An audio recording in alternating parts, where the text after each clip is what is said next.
고린도후서 1장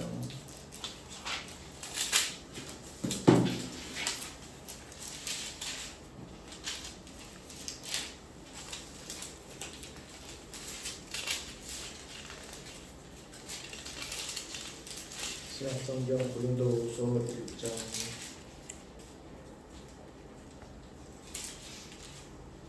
18절부터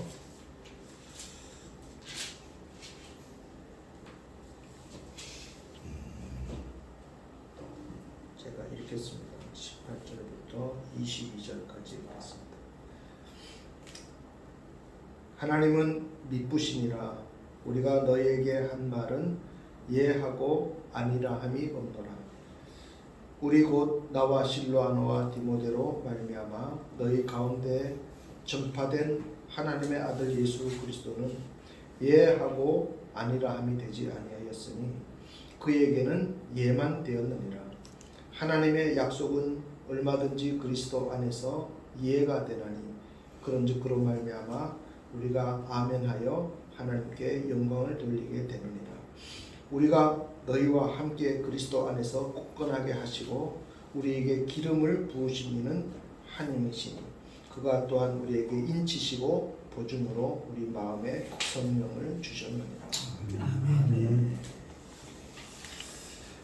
제가 몇 번 설교를 했는데 또 이제 여기는 요즘 간증 설교를 하라 그래서 제가 목사는 설교를 하는 사람인데 또 간증을 하려니까 여러 번 했고도 부끄럽고 또 쑥스럽고 그렇긴 합니다. 그러나 제 목회하는 거, 제가 살아온 걸 그냥 진솔하게 지금 고백하면 좋겠다 이런 생각이 들어서 하게 됐습니다. 이게 이제 저희 교회 주보인데 주보에는 그 교회 표가 있잖아요. 이 교회 보면 예하고 아니하고 없는 교회, 우리 교회가 이제 오랫동안 또 사용하고 있는 그런 말씀입니다. 오늘 본문 고린도후서 1장 18절에 있는 말씀, 예하고 아니오는 없는 교회. 제가 왜 이 표를 잡고 또 어떻게 목회를 하고 어떤 마음을 가지고 살아가느냐 그 말씀을 드리려고 합니다. 예, 아멘 신앙에 대한 말씀을 드리려는데요. 성경에는 아멘이라는 것이 우리 천국 방언처럼 믿는 자는 누구나 아멘 할렐루야를 많이 씁니다. 또 어떤 부흥사님들을 보면 터무니없이 그냥 아멘을 유도하고 강요하기도 하고 하는데 한 50번 정도 성경에 아멘 진실로 그렇게 되기를 원합니다. 동의합니다. 축복합니다. 구약이나 신약에 이 아멘이 많이 나오고 있습니다. 아멘하여 하나님께 영광을 돌리느니라. 제가 왜 예하고 아니오가 없는 교회를 표로 삼았냐면, 제가 성령 받고 나서 저는 원래 이제 목사 아들인데요, 예하는 삶을 못 살았습니다. 요나처럼 아니요 그렇게 살았어요. 아버지가 12식구 데리고 12자녀를 데리고 교회를 13개를 개척하셨는데 너무 고생하시고 좀 힘들고 그런 것들 보면서 저는 아버지와 좀 다른 삶을 살아야 되겠다. 아버지 존경하긴 하지만 난 아버지처럼 못 살겠다. 그래서 머리를 써서 고민을 하고 내가 생각한 것이 합법적으로 아버지 품에서 도망칠 수 있는 것이 내가 아버지를 떠나는 것이다. 그게 탈출구가 바로 철도고등학교였어요. 철도고등학교로 도망을 가서 아버지를 떠나서 이제 내 인생 내 멋대로 살아보겠다. 우리 아버지의 소원은 평생 소원이 몇 가지가 있었는데요. 첫째는 살아계시는 동안에 예수님 재림하셔서 내가 들림받기를 돌아가시는 날까지 그걸 소원하셨고요. 또 사랑하는 자녀들 퐁당 다 목사나 사모나 장로가 목사 되라고 그걸 아버지가 소원하셨어요. 12팔남 사는데 8명 다 목사 되라는 거예요. 그리고 또 마지막에는 아버지가 재산이 많으셨는데 내 전 재산을 죽기 전에 다 하나님께 다 드리고 가야 되겠다. 그런 목표를 세우고 실제로 그렇게 이제 실천을 하셨어요. 11월 28일쯤에 이제 우리 아버님 돌아가신 날인데 98년도 11월 28일 돌아가셨거든요. 지금 우리 형제들이 아버님 일대기를 강무원 목사님 전도행전 해가지고 일대기를 이 노량진 교회 그걸 전문으로 하시는 작가 목사님에게 돈을 주고 부탁을 해서 이제 그 책이 발간이 되고 아버님이 세우신 봉화중앙교회에서 60주년 교회 그 역사책 발간하는데 우리 아버님 책도 같이 출판 예배라 그러나요? 출간 예배를 우리 형제들 모여서 같이 이제 그것을 출간하게 됐어요. 그래서 요새 원고를 모으고 책이 지금 이렇게 준비되고 있는데 우리 하여튼 기독교 유명한 그런 알아주는 쿰란 출판사에서 기독교계에서 알아주는 그런 출판사에서 맡아서 출판을 하게 되고 이제 혹시 나오면 우리 가까운 분들에게는 좀 드려야 되겠다 그런 생각을 합니다. 네, 제가 아버지 뜻을 거역하고 내가 참 사실은 평소에는 아버지께 예하는 편이었거든요. 아버지가 예를 들면 어려운데 옛날에는 왜 그렇게 신발이 구두 같은 게 잘 떨어져요. 운동화 금방 해개져요. 그럼 아버지 구두가 신발이 망가졌네요. 그걸 꼬매서 신으라 그래요. 근데 나는 중학교 때도 당연히 하지 않고 실제로 내가 앉아서 그걸 꼬매고 있었어요. 그때 사춘기고 막 반발하고 이럴 텐데 아버지 말씀은 무조건 따르는 걸로 알고 그리고 아버지를 내가 기쁘시라고 한참 효자였어요. 그랬는데 목사 되는 것만큼은 도저히 내가 마음에 준비도 안 되고 용납이 안 돼서 그래가지고 도망을 쳐야 되겠다 계획을 했는데 사실 저는 그 전에 우리 철도고등학교 우리 1등 하는 사람 봉화중학교 내가 나왔는데 봉화중학교 1등 자리가 가서 떨어졌어요. 근데 나는 공부를 썩 잘하는 것도 아니고 목표도 없었고 제가 사실 중학교 3학년 때는요 가만히 고민을 했어요. 고등학교 보내줄 사람이 없는 거예요. 형제는 많고 형제들이 한꺼번에 거의 10명 가까이가 한꺼번에 학교를 다니는데 가방이 10개가 도시락 10개씩 싸는데요 아무리 따져봐도 나는 고등학교 갈 형편이 안 돼 우리 집에서. 그래서 우리 누님은 중학교 다니다가 시집갔어요. 중학교 3학년 때 나이 들어서 한꺼번에 다니니까. 왜? 아버지가 교회 세운다고 시골 동네로 강원도 화산미 갈정까지 갔으니까 학교 없는 데로 느닷없이 보따리 싸서 가니까 형들은 학교가 다 중단된 거예요. 막 강의록으로 공부하고 검정고시하고 어렵게 해가지고 형들이 이제 나왔는데 우리 집안에서 그 이렇게 성경 부락부라고 그러죠. 성경 클럽에서 교회에서 성경 공부하는 모임이 발전을 해서 사립 중고등학교가 됐어요. 그래서 그때는 이제 고등국민학교라고 봉화종합고등학교인데 처음에는 고등국민학교라고 그랬어요. 그 우리 초등학교 앞으로 거기 지나가는 학생들 지나가면 우리는 창문에 쫙 써가지고 전부 다 다리를 흔들어서 그 놀리는 거예요. 뭐라고 놀리는 거? 꼬공 문득 쪼다리 뭐 깡통을 옆에서 학교를 간다고. 그게 후진학교예요. 거기 처음에 시작했으니까 여러 가지 열어가겠죠. 그렇게 조롱받고 욕먹는 학교인데 나는 거기밖에 갈 수가 없고 형편이. 그래서 사실은 중학교도 거기를 가야 되는데 인간하지 않은 고등국민학교. 그때 내가 기도했어요. 하나님 나는 정식 중학교 가고 싶어요. 나는 응답해 주셨어요. 그 학교가 중학교 과정이 폐지돼서 그래서 나는 봉화중학교를 갔거든요. 근데 고등학교 딱 되니까 또 고등국민학교 고등학교 거기는 공짜니까 우리 집안에 하니까 거기 갈 수밖에 없는데 난 거기 가기 싫어요. 거기 가기 싫어요.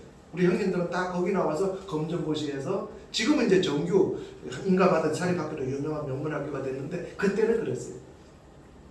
제가 12,000이라는 카페 이제 이렇게 역사를 하려고 내가 개인적으로 교회 운영하는 카페인데 거기를 내가 또 열어보니까 내 이제 양력 잊어보니까 양력을 좀 적는 게 있더라고요.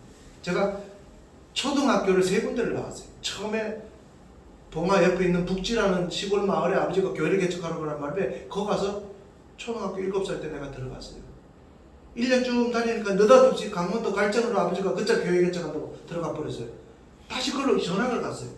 그래서 거기 가가지고 막 적응을 하는데 9살 3학년 되니까 또 봉화로 다시 아버지가 또 나오셨어요. 그래가지고 봉화중학교, 내성중학교죠. 거기를 이렇게 나와가지고 거기를 내성중학교를 졸업하게 돼요. 우리 거기에 내성천이라 그러거든요. 내성천. 그것이 내려가가지고 저 가면은 저 경상도 쪽에 그 유명한 강 있잖아요. 그 강으로 해서 이게 연결되는 거 같은데 거기를 나와서 봉화중학교를 갔는데 그때 이제 희망이 없고 목표가 없으니까 뭐 했냐면 여름에 나가서 우뚝 벗고 10원짜리 하드 내기 하면서 공 찼어요. 축구 제가 지금도 다리 알통이 좀 있고 걸어 다니는 체력이 좀 되는 게 그때 아무 꿈도 희망도 없으니까 신발은 떨어지니까 맨발로 애들하고 밤부터 저녁까지 그냥 쉬는 시간 되면 공 차고 희망. 그때 선생님이 저를 불러요. 야, 너 철도고등학교 내가 있는데 거기는 가면 공부시켜주고 장학생이 되고 한데 내가 좀 해봐라.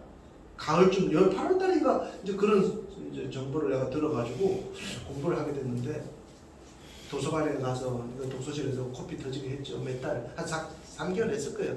전혀 공부를 목표도 없고 꿈도 없고 안 하려고. 그리고 그랬더니 중간쯤 반에서 중간을 하던 애가요. 9월달 시험 봤는데 반에서 시골을 그래요. 갑자기 그 수익 상승하는 거예요. 그랬더니 전부 다 컨닝했다고 떠나고 뭐 컨닝한 건 아니고 내가 최고 실력이 반에서 2등까지 해봤어요. 그런데 철도고등학교 너나 마나 떨어지니까 원서를 안 써주는 거예요. 그래서 이제 우리 형님 그때 티나 크래카하고 맥주가 사들고 그 불독 선생님, 우리 담임 선생님, 이마식 선생님 찾아가서 빌었죠.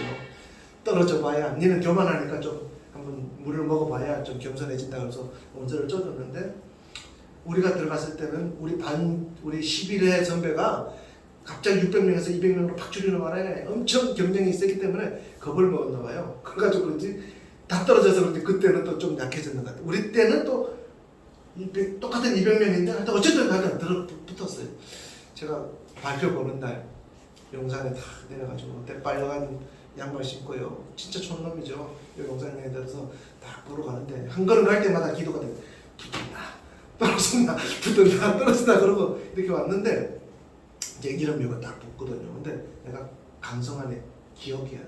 1등으로 붙었더라고. 근데 이제 그 1등이 아니라 가나다 순으로 이제 발표가 됐단 말이야.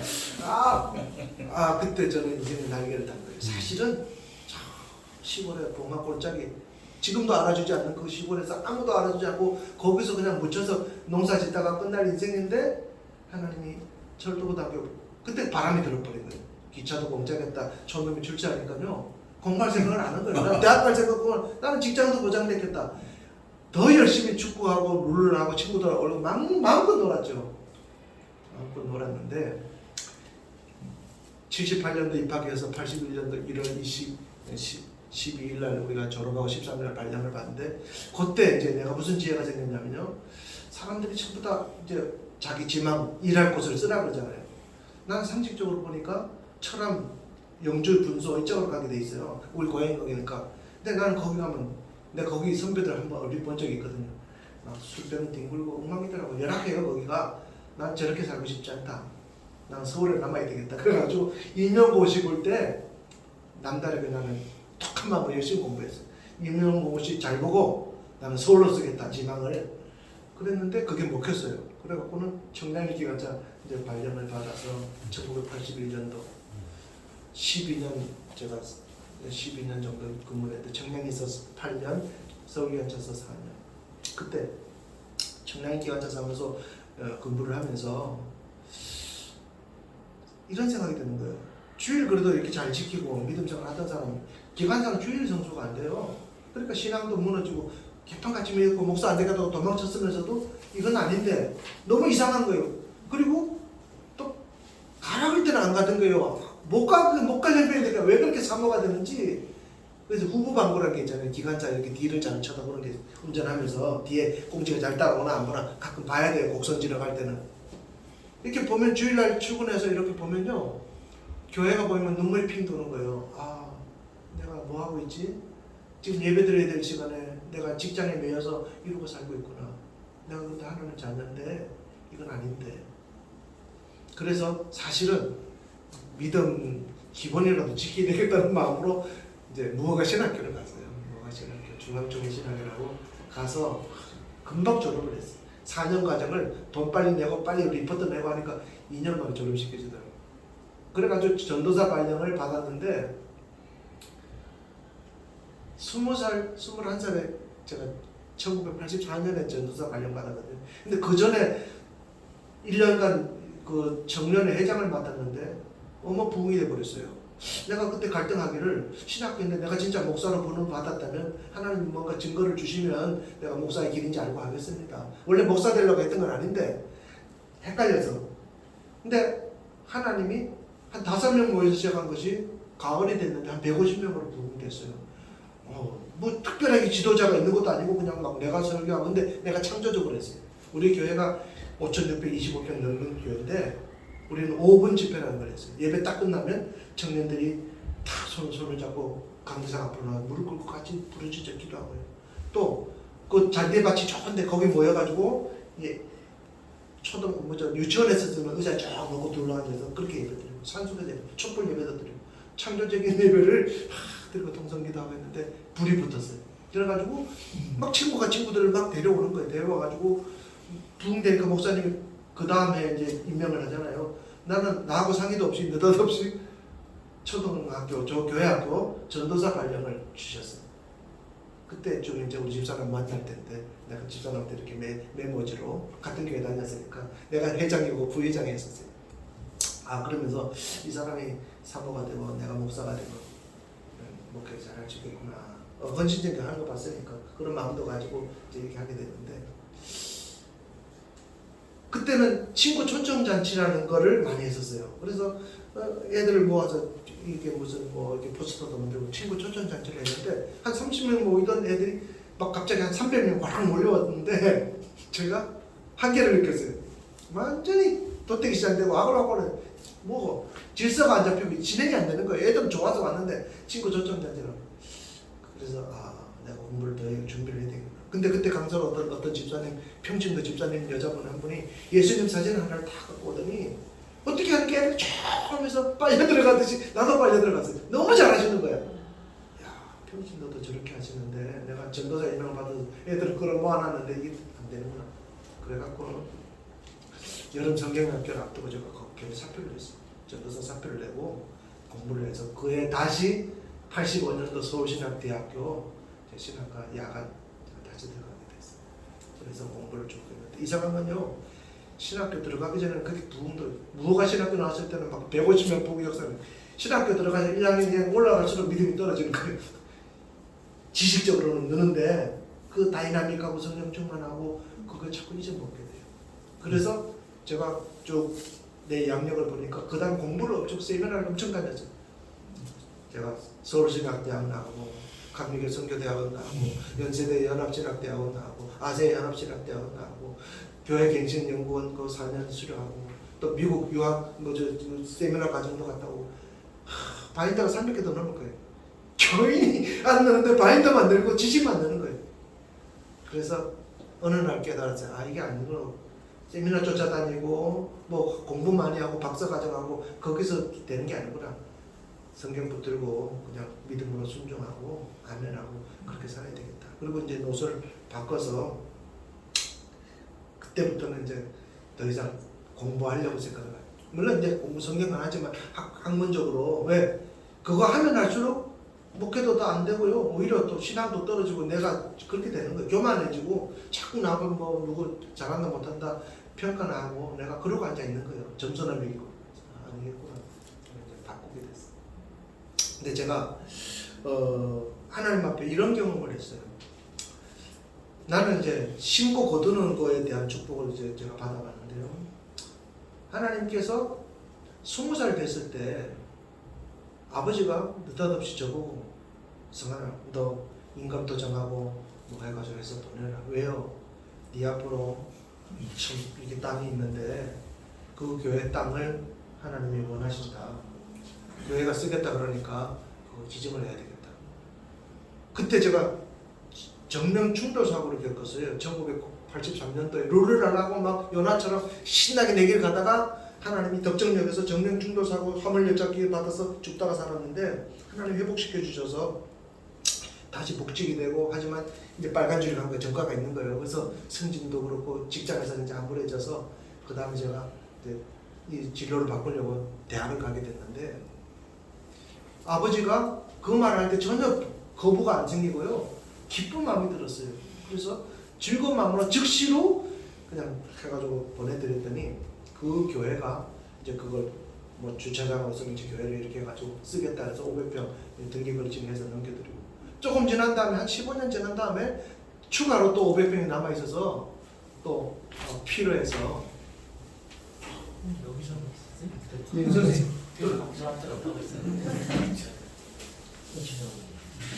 지금 전화 와서 제가 그분은 이제 좀 빠릿빠릿한 전도사, 머리 돌아가는 분이에요. 전도사님 젊은 분이 오시더니 내가 그때 성지순례 가려고 준비하고 있었는데 쫓아왔어. 자꾸만 뭘 더 해달라고 했어. 지난번에 해줬는데 뭘 더, 난 있는지도 몰랐어요. 근데 그 500평 남은 게 있는데 그걸 해야겠다. 그래서 또 해드리면서 내가 약속을 했어요. 이거는 내가 당신 개인에게 드리는 게 아니라 하나님 앞에 교회 드리는 거니까 개인으로 하지 말고 하나님 앞에 하시오. 약속할 수 있냐? 약속한다. 믿고 했어요. 그런데 오래 지난 다음에 그 옆에 그 유명한 무슨 교회 50주년 무슨 책자가 왔어. 아버지가 세운 교회인데 그 역사책 있잖아요. 나는 그 교회에다 바친 줄 알고 봤더니 그 역사책 쭉 뒤져봤더니 그게 기록이 안 돼 있어요. 그래서 이제 전화를 해서 장로님 그 지방에 아는 분들이 그 교회 내가 이렇게 해서 천평 땅을 기증했는데 기록이 안 돼 있더라. 그래 알아보겠다고 알아봤더니 그 교회 안에 그 옆에 더 조그만 시골 교회에다 했는데 이제 내가 착각을 했던 거예요. 조사를 해봤더니 이분이 이제 거기 했다가 자기 이름으로 해가지고 다른 데로 가버리셨어. 그래서 그때 이제 그게 이제 이게 드러나면 여러 가지 불이익을 잡거든요. 그래가지고 억지로 이분이 다시 더해놓으셨어. 다시 더해놓은 걸 얼마 전에 제가 이렇게 가봤더니 신실한 목회자가 와서 잘 가꾸고 교회를 잘하고 계세요. 그분에게 다시 제가 당신 계시는 동안에 당신 이름을 해드릴 테니까 해서 마음껏 쓰시고 혹시 후임자가 생기면 후임자에게 넘겨주고 가라. 개인에게 주는 게 아니다. 근데 그때 개인적으로 가져가고 하셨던 분이요. 어떤 일인지 모르는데 죽었어요. 죽을 나이 아닌데 그래서 하나님은 죽이기도 하고 살리기도 하고 내가 하나님 앞에서 그냥 신실하게 믿고 이해하고 이러면 절대 안 됩니다. 내가 하나님 앞에서 하는 말입니다. 이거는 내가 무슨 갑질하는 것도 아니고 내가 이런 뜻으로 드리는 거고 이런 거니까 개인적으로 이렇게 하시면 안 됩니다. 그런데 아나니아 같은 마음이 들어서 저한테 무슨 사정이 있어서 이분이 개인적으로 다른 마산 쪽에 가 계시다가 그걸 토해놓고 무슨 일인지 모르는데 갑자기 돌아가셨어요. 그래서 참 안타깝다 그런 생각이 듭니다. 그런데 그 교회에서 이제 이렇게 저렇게 해가지고 공로패가 뒤에서 있어요. 그런 거 주더라고요. 이렇게 해가지고 기념되는 거 증서라 그러더라. 아주 주는 거 내가 이제 어디 잘 모셔놨는데 20살 됐을 때 그때 어떤 마음이 들었냐면요. 하나님 앞에 딱 드리고 어떤 일이 있었어요. 그때가 4월 달이었어요. 4월 달이고 사실은 12월 송구리 여진여면 날 내가 기도한 게 있었어요. 너무 헉헉대고 20만 원 월급 받으면 10만 원 재형저축 나가고 10만 원 학비 나가고 나면 몇천 원밖에 안 남는 거예요.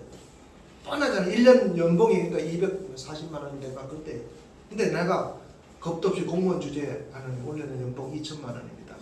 2천만 원을 해야 되겠습니다. 이렇게 기도. 공무원 월급 뻔한데 말도 안 되는 기도죠. 괜히 그런 기도를 했어요.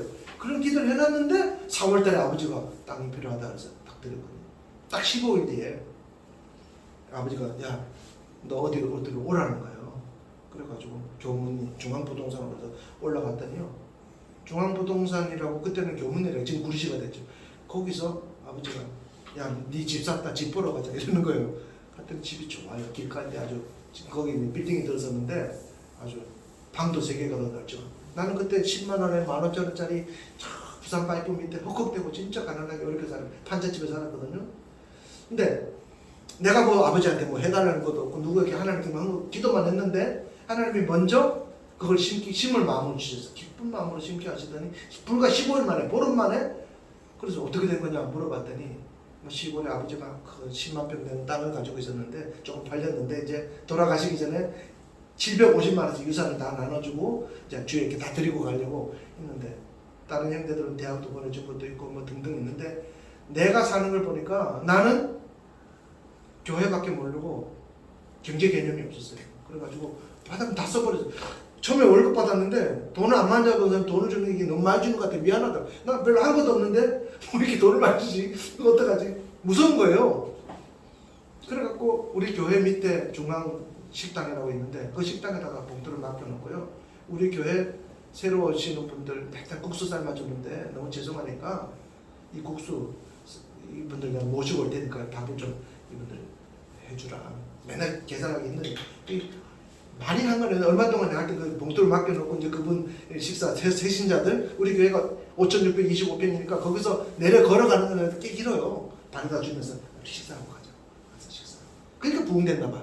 금방 5명에서 150명으로 확 붐이 되고 역사역을 하고 목사님이 저를 전도사로 임명을 하고 그래서 제가 이제 신학대에서 목사님 일을 가게 됐죠. 하나님 축복이에요. 하나님 은혜로. 처음에 그렇게 경험하고 하나님 정말 살아계시구나. 하나님 지금도 심은 대로 거두게 하시는구나. 그래서 그대로 이해하고 순종하고 아멘하고 살아와서 우리 회장님 저보고 막 강남 재벌이라고 하잖아요. 재벌은 아니지만 그래도 비교적 하나님 조금 여유 있게 살 수 있도록 하늘을 허락해 주셨어요.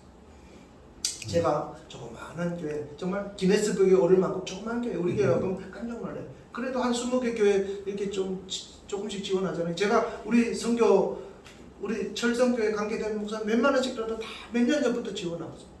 5만 원, 3만 원, 10만 원 이렇게 지원해요. 감동이 오는 대로 그렇게. 왜? 이해하고 아니어가 없는 신앙생활을 하기로 제가 결심하고 실천하고 우리 교인들한테도 그렇게 가르칩니다.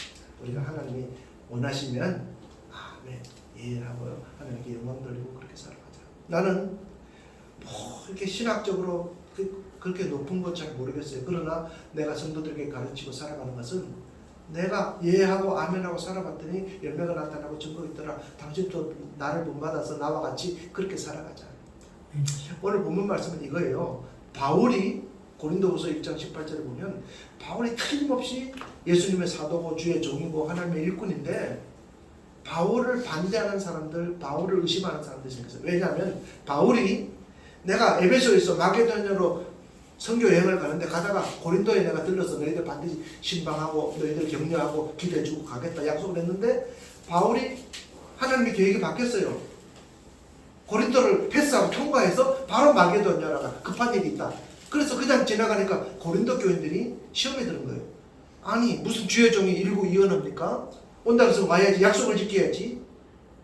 진짜 당신 사도가 맞아요? 당신 설교가 진실한 거 맞는 거야 아닌가요? 그러니까 이제 바울이 이제 그걸 막 변명하는 거예요. 그래서 1장 1절 보세요. 고린도후서 1장 1절 보면 하나님의 뜻으로 말미암아 그리스도 예수의 사도된 바울과 형제 디모데는 고린도에 있는 하나님의 교회와 온 아가에 있는 모든 성도에게 하나님 우리 아버지와 예수 그리스도로부터 은혜와 평강이 있기를 원하노라. 내가 사도된 것은 내가 되고 싶었던 게 아니라 내가 핍박자 아니었냐. 내가 반대자였는데 난 살인마인데 하나님이 나를 불러서 사도로 불러 세워줬다. 그리고 내가 한 설교도 진실하다. 심지어 바울은 어느 정도 오해받았냐면요. 당신이 우리가 헌금 모아준 거 중간에 착복한 거 아니야?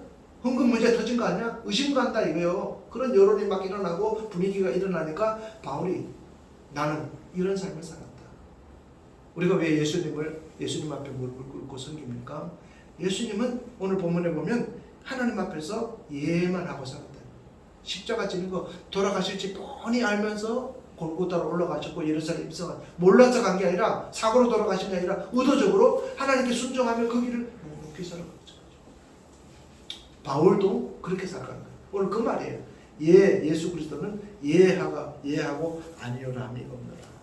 또 17절 18절 보세요. 하나님은 미쁘시니라. 하나님 참 좋으신 분이다. 착하신 분이다. 미쁘신 분이라. 우리가 너희에게 한 말은 예하고 아니라 하며 내가 설교한 것은 다 진실한 얘기다. 지금 사람들이 여론이 뭐라고 우리는 지금 다들 사람 눈치 보고 여론 보고 분위기 보고 그랬잖아요. 그렇게 하지 말고 우리가 진실하게 이해하는 그런 삶을 살자 이겁니다.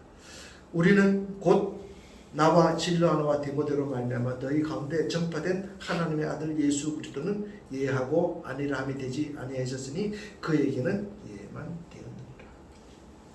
예수님은 예만 되고 살았지만 십자가 못 박혀 죽으셨어요. 우리가 예만 한다고 박수 받고 사람들이 칭찬하지 않을 거예요. 그러나 그것이 길이요 진리이기 때문에 진실이기 때문에 우리는 욕을 먹어도 손가락질 받아도 예하는 길을 가야만 되고 갈 수밖에 없는 자들. 너무 세상 분위기나 휩쓸려서 거기 쫓아다니면 우리 신앙 지키기 어렵습니다. 초대교회에 얼마나 많은 핍박이 있었습니까? 로마 시대에 얼마나 무서운 핍박이 있었습니까? 한국에 수만 명이 순교했지 않습니까? 그 핍박이 있었어요. 지금은 아마 코로나 때문에 예배드리지 말아도 기겁을 하고 묻는 시대가 됐잖아요. 이게 지금 우리 문제입니다. 예수를 믿되 이해하고 어느 정도로 바울처럼 예수님처럼 목숨 걸고 이해하고 나가야만 이 마귀와 싸워서 이길 수가 있어요. 지금 보통 시대가 아닙니다. 악한 시대입니다. 아주 교묘하게 아주 무섭게 우리를 도전해오는 그런 시대. 이럴 때 마귀가 언제 물러가느냐? 난 죽어도 좋다. 나는 죽어도 얘 하나님의 명령에 얘만 하겠다 결론 나지 않으면요 늘 시험됩니다. 늘 헷갈리고 늘 우리가 흔들리고 그렇게 되는 거죠. 또 20절 보세요. 하나님의 약속은 얼마든지 그리스도 안에서 예가 되니 그런즉 그로 말미암아 우리가 아멘하여 하느니라. 아멘 예하고 아멘하면 그것이 하나님께 영광을 돌린다는 거죠. 그래서 살아있는 성도, 살아있는 교회는요 예와 아멘만 있어요. 아멘입니까? 또 22절을 보면요, 21절 우리를 위하여 우리를 너희와 함께 그리스도 안에서 굳건하게 하시고 우리에게 기름을 부으시는 하나님이시니 그가 또한 우리에게 인치시고 보증으로 우리 마음에 성령을 주시고 도장을 꽉 찍었다는 인치시고 성령으로 보증을 해주시. 우리는 하나님의 것으로 하나님 작품으로 하나님의 소유로 도장을 딱 지킨 자, 지킴을 받은 자들. 그래서 우리 믿음으로 예하고 아멘하고 사는 생활이 너무 중요하다. 저는 우리 성도들에게 그렇게 가르치고 제가 앞장서서 바울처럼 예수님처럼 그렇게 살려고 잘은 못하지만 노력하고 살았어요. 예. 그리고 오늘도 내가 성도들에게 얘기했어요. 혹시 목사가 계획이 바뀌었다고 얘기 너무 섭섭하게 생각하지 마라. 바울도 그렇고 예수님도 그렇지 않냐? 원래 고린도 가는 게 목적이고 말로 약속했지만 하나님의 계획이 바뀌어서 바뀔 수 있는 거지. 그걸 너무 시비 걸고 그러지 말아라. 그 중심을 봐라. 바울이 이해하고 살지 않았냐? 그러면 됐지. 이해하고 살고 순종하고 그 삶을 따라갔으면 그걸 인정해줘야지. 지역적인 거 말고 들이잡고 하나 가지고 너무 흔들리고 그걸 시비 걸면 어떻게 목회를 하고 어떻게 살아가느냐. 그 교회가 편안해요. 저희 교회는 그래서 참 편안해요. 장로님이라는 분은 제가 어떻게 보면 좀 무리하거나 좀 무리할 수도 있는데 나중에 설명하고 나중에 지출을 얘기해도요 뭐 시비 거는 무리 없어요. 왜? 성도들이 제 삶을 인정해 주니까. 아 목사님 이유가 있었겠지. 목사님은 그렇게 사는 분이니까 우리가 안 믿는다 이거예요. 그러니까 우리 재정 보고도 간단하고요 아주 편안해. A도 간단하고 편안해요. 왜? 믿을 수 있어요. 교회는 그런 관계가 돼요. 마귀는 자꾸 의심을 집어넣고 따져보자 그러고 캐고 의심하고 문제를 일으키면 끝이 없어요. 거기에 말려들면 싸움이 되는 거예요. 보통 이제 예전에는 저도 성도 눈치를 지금도 보긴 하지만요 진짜 정 안 맞으면 그냥 나가도 좋다는 거. 그래. 서로 싸우는 것보다 편안하게 신앙생활하는 게 낫지 않겠어요? 굳이 아닌 걸 억지로 이렇게 붙여가지고 싸우고 우르르거려서 하는 것보다 당신 정 안 맞으면 편안하게 가서 행복하게 살아라. 그러다 보니까 교회가 많이 붕어는데 또 그것도 불만의 사람도 있어요. 잡아야지. 성도들이 그런 거 있습니다. 나 넘어지니까 잡아달라고 이제 액션을 취해요. 가서 막 해달라고. 어떻게 하는지 모르겠어요. 주님 어디까지 해야 됩니까? 어린아이집 다녀야겠지. 그러나 중요한 것은 이제 그거는 어린아이가 주고 우리 철성교회 앞으로 론원하고 정말 승리하려면 여기 계신 분들 우리 성도들이 하나님 앞에 한 번 다시 그걸 확인할 필요가 있어요. 정말 우리가 이해하고 살 수 있을까? 20살 때부터 저는 그렇게 순종하고 살아왔더니 하나님이 많이 축복해 주셨어요. 사실은 중간에 저도 의심도 되고 좀 헷갈리기도 하고 진짜 맞아요 그럴 때도 있었어요. 그런데 이제는 확실해졌어요. 이해하고 살았던 것이 맞구나 됐구나. 왜? 나나 내 자식들이나 내 경제 상황이나 이번에도 명절에 우리 결혼할 때요 우리 처갓집 예수 믿는 거 제로였어. 꽝이었어. 그런데 이번에 명절에 산소에 갔더니 처음 우리 집에 와서 잠깐 살았던 그 처남이 설교를 하더라고요. 내가 큰 은혜 받았어요. 그 산소에서 목사보다 설교를 더 잘해. 이야. 그리고 온 가족이 다 예배드리고 우리 집사람 밥 사더라고요. 또 이번에 다 모여가지고 선물 보따리 다 가져가서 뽑기 하듯이요 돌렸어요. 한 가정당 선물 하나씩 다 돌아갔어요. 하나님 주신 거 어떻게 보면 내가 목사니까 다 받아야 되는데 우리 가정에서 다 베풀어 주고 왔어요. 이 복 받은 거 아니에요? 쓸 수 있는 게 복이고 줄 수 있는 게 복이죠. 그래서 다들 싱글벙글하고 좋아요. 음료수도 그렇고 막 박스째 가져가가지고 쭉 돌리니까 그 자녀들이 좋아하고 행복해요. 우리 하나님은 정말 풍성하죠. 하나님 쓰고도 남을 수 있도록 주시는 전능하실 좋으신 하나님.